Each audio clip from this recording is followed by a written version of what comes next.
ఈ క్వశ్చన్ చూడమ్మా. The price of a commodity was first increased by 16.67% and then by 14.28%. Find the overall percentage increase. So ఇలాంటి numbers చూసినప్పుడు చిన్న భయం అనేది కలుగుతుంది మనకి. జనరల్గా 16.67, 14.28 డెసిమల్స్ చూడగానే స్టూడెంట్స్లో వీటిని ఎలా ఇంటర్ప్రెట్ చేయాలి కొంచెం ఇబ్బంది అనేది లోపల కలుగుతుంది. కానీ ఇఫ్ యూ అబ్జర్వ్ కీన్లీ 16.67, 14.28 అనేవి చాలా ఫెమిలియర్ నెంబర్స్. ఎందుకంటే if you look at fractions, 16.67% in fraction format it is nothing but 1/6. అలాగే 14.28% if you put it in fraction format it is nothing but 1/7. అంటే అర్థం ఏంటి? ఒక కమోడిటీని మొదట 1/6 వంతు పెంచారు, తర్వాత 1/7 వంతు పెంచారు. ఓవరాల్గా ఎంత పర్సంటేజ్ పెరిగింది అని చెప్పి అడిగారు. మరి 1/6 వంతు పెంచడం, 1/7 వంతు పెంచడాన్ని మనం మ్యాథమెటికల్గా ఎలా రిప్రజెంట్ చేస్తాము? ఒక చిన్న ఎగ్జాంపుల్ చెప్పి మీకు తర్వాత వెళ్తాను. ఇప్పుడు ఎక్స్ అనే ఒక నెంబర్ తీసుకుందామమ్మా. ఇప్పుడు ఎక్స్ అనేది 1/2 పెరిగింది లేదా 50% పెరిగిందని ఇచ్చారనుకోండి, మనం ఏం చేయాలి? దానికి 1/2x యాడ్ చేయాలి. ఇలా కలిపితే మనకేమొస్తుంది? 3/2x వస్తుంది. సో దీన్ని బట్టి మనం ఏం చెప్పొచ్చు? an increase of 1/2 corresponds to multiplication by 3/2 అని అర్థమవుతుందా? అబ్జర్వ్ చేయండి. 1/2 ఇంక్రీజ్ అయ్యింది అంటే చివరికి ఏమైంది? x ఇంటూ 3/2 అయిందా లేదా? So it corresponds to an multiplication by 3/2. ఇంకా కొంచెం మీరు కీన్గా అబ్జర్వ్ చేస్తే దీన్ని ఫ్రాక్షన్ అర్థం చేసుకోవడం చాలా ఇంపార్టెంట్. 1/2 పెరిగింది అంటున్నాం. సో ఈ మల్టిప్లికేషన్ ఫ్యాక్టర్ ఎలా వస్తుంది అనేది కూడా చాలా ఈజీ. 2 పైన 1 పెరిగింది, అర్థమవుతుందా?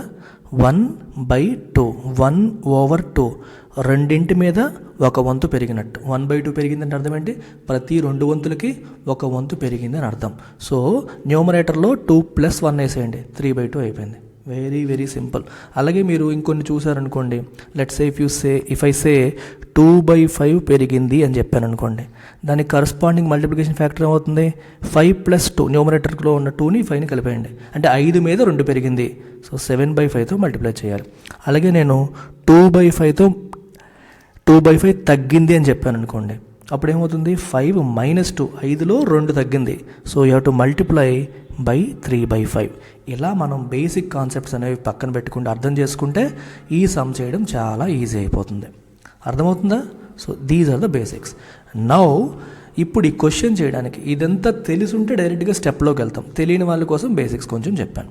సో మనకి ఆ కమోడిటీ ప్రైస్ ఎంతో తెలియదు, లెట్స్ కాల్ ఇట్ 100. ఏం తెలియదు కాబట్టి 100 అనుకుందాం. ఫస్ట్ ఏమైంది?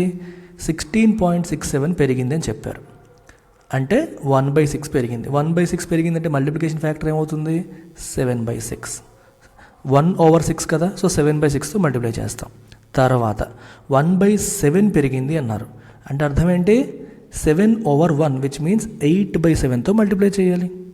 ఇలా చేసినప్పుడు 7 పోతుంది, 2 3s, 2 4s, and final it comes to 4/3 అంటే ఎంత? 1.33. 1.33 ఇంటూ 100 ఎంత? 133.33 ఇలా వస్తుందన్నమాట. సో ఒరిజినల్గా మనం తీసుకున్న నెంబర్ ఏమో 100, ఫైనల్గా వచ్చిందేమో 133.33 విచ్ మీన్స్ 33.33% ఇంక్రీజ్. అంటే 100కి పర్సెంట్ అంటే అర్థం ఏంటి? పర్సెంట్ 100కి ఎంత పెరిగినట్టు? మనం తీసుకున్నదే 100. సో 100కి 33.33 పెరిగినట్టు, 33.33%. ఇది మీ యొక్క ఆన్సర్ అనమాట. అర్థమైందా?